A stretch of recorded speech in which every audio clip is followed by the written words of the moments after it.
Assalamualaikum warahmatullahi wabarakatuh. Salam sejahtera untuk kita semua. Puji syukur atas nikmat yang telah Allah limpahkan sehingga kita dapat berkumpul dalam keadaan sehat walafiat pada pagi hari ini.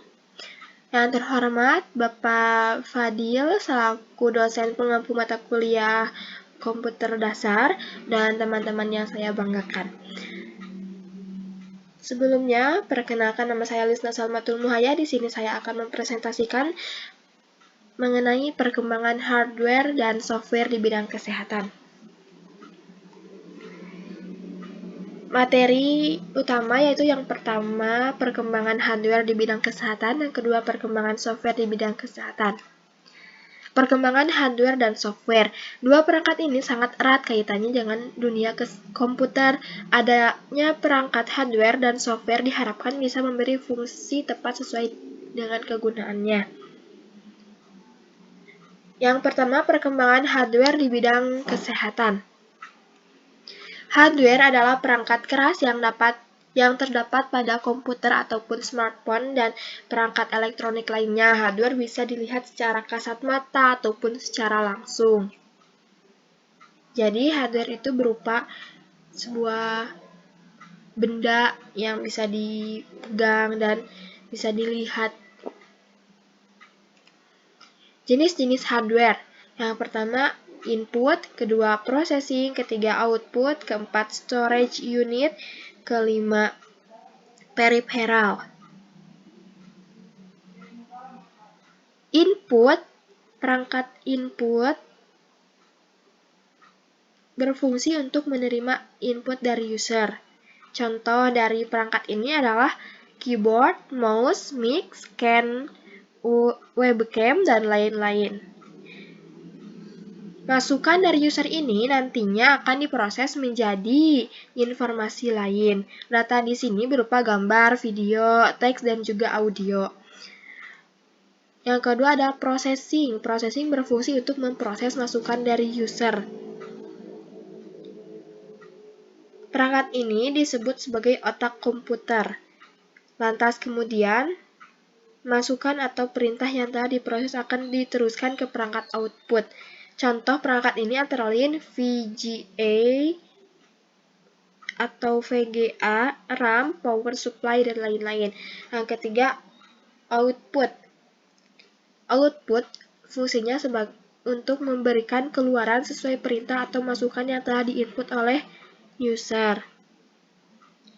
Contoh perangkat ini antara lain monitor, printer, speaker, proyektor, dan lain-lain.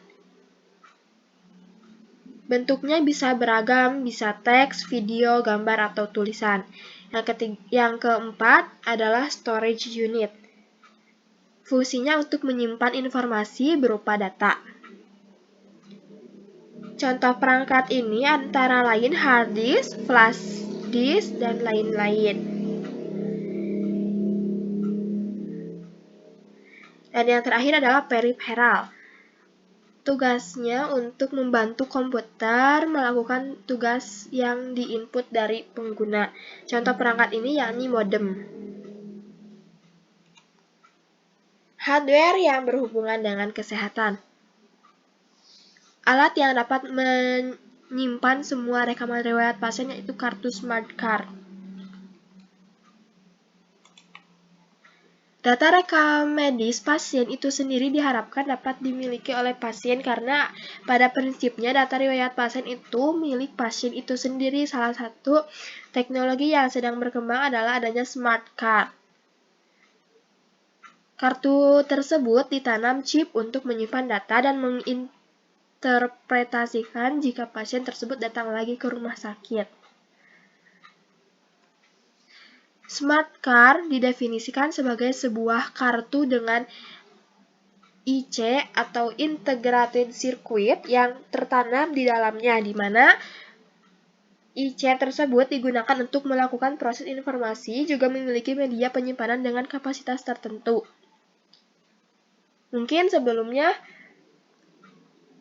teman-teman telah mengenal magnetic strip card atau kartu magnetik yang juga berfungsi sebagai alat pembayaran. Kartu magnetik saat ini masih banyak digunakan sebagai kartu ATM di Indonesia. Smart card berbeda dengan magnetic strip card yang merupakan teknologi lama.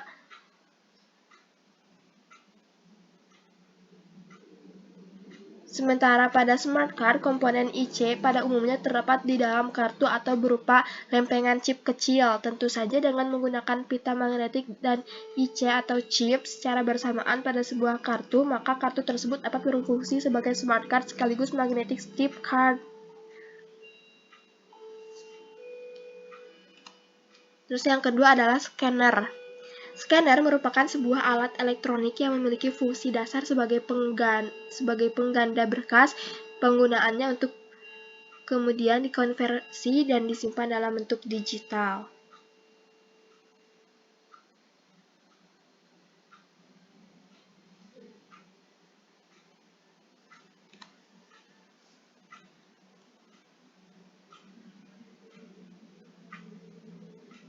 Dalam bidang kesehatan, scanner bisa digunakan untuk men-scan berkas rekam medis pasien apabila rumah sakit sudah menerapkan sistem manajemen informasi kesehatan dengan elektronik.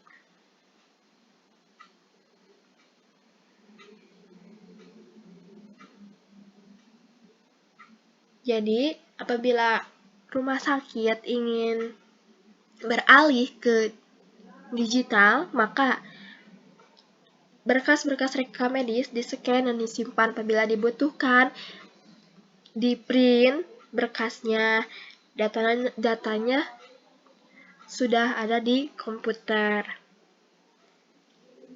Dengan alat scan yang tidak kena pada kertasnya, kemudian kertasnya bisa berganti-ganti di scan. Nah, itu untuk mempermudah menyimpan data rekam medis. Terus ada juga MRI, Magnetic Resonance Imaging, disebut juga pencitraan resonansi magnetik. Merupakan salah satu pemeriksaan diagnostik dalam ilmu kedokteran yang menghasilkan gambaran potongan tubuh manusia dengan menggunakan medan magnetik tanpa menggunakan sinar X.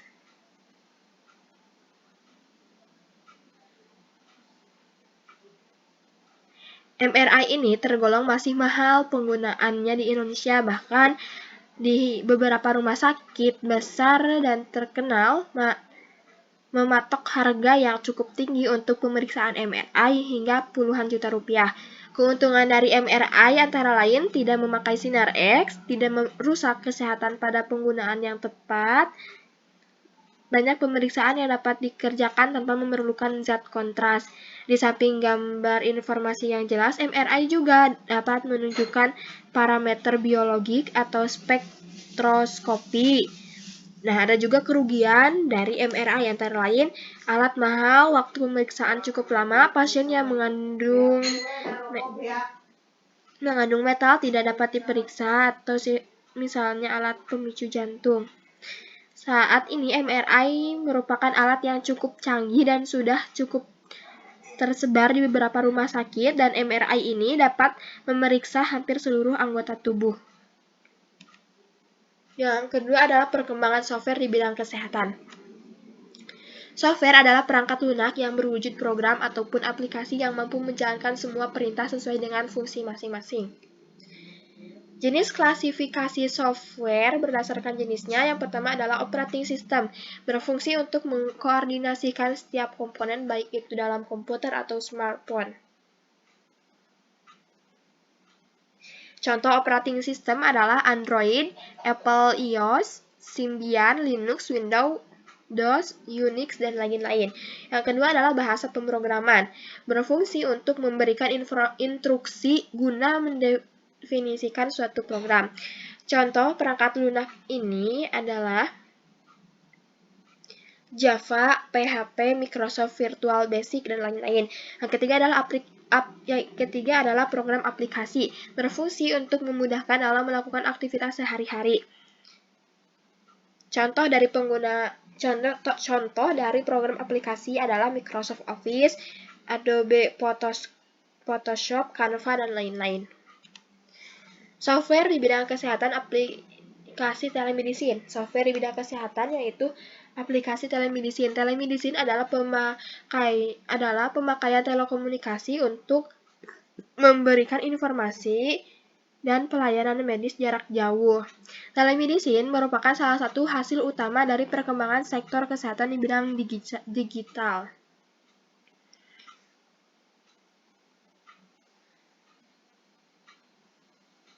Pemanfaatan telemedicine diantaranya teleradiologi, penggunaan ICT untuk mengirimkan gambar radiologi digital, telepatologi, penggunaan ICT untuk mengirimkan hasil patologis digital, teledermatologi, penggunaan ICT untuk mengirimkan informasi medis mengenai kondisi kulit, dan telepsikiatri, penggunaan ICT untuk evaluasi psikiatri atau konsultasi melalui video dan telepon.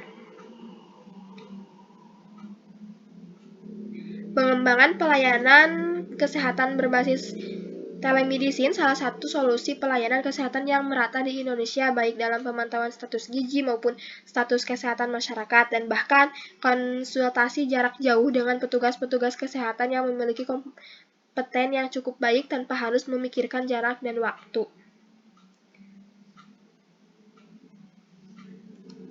Contoh telemedicine yaitu fitur chat langsung dengan dokter yang bisa dilakukan melalui aplikasi. Dengan fitur tersebut, pengguna bisa dengan bebas berdiskusi langsung dengan dokter tanpa memikirkan jarak dan waktu, dan juga bisa dimanapun dan kapanpun juga berkonsultasi kepada dokter. Tujuan penggunaan telemedicine. WHO menjelaskan ada empat elemen yang berkaitan erat dengan telemedicine, yakni 1. Bertujuan memberikan dukungan klinis, 2. Berguna untuk mengatasi hambatan geografis dan jarak, 3. Melibatkan penggunaan berbagai jenis perangkat teknologi informasi, 4. Bertujuan meningkatkan kesehatan masyarakat. Fungsi telemedicine.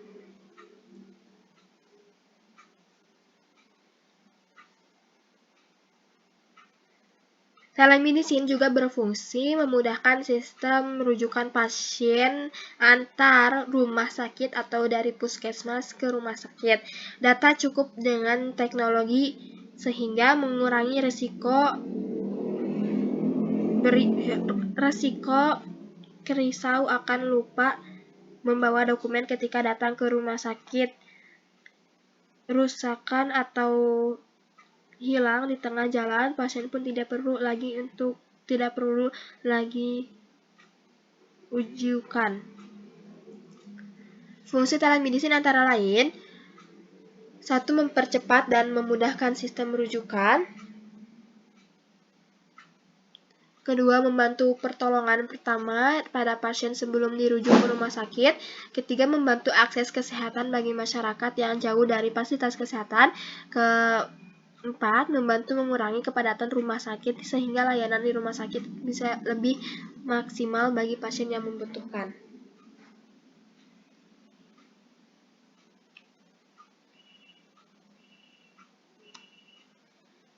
Terima kasih.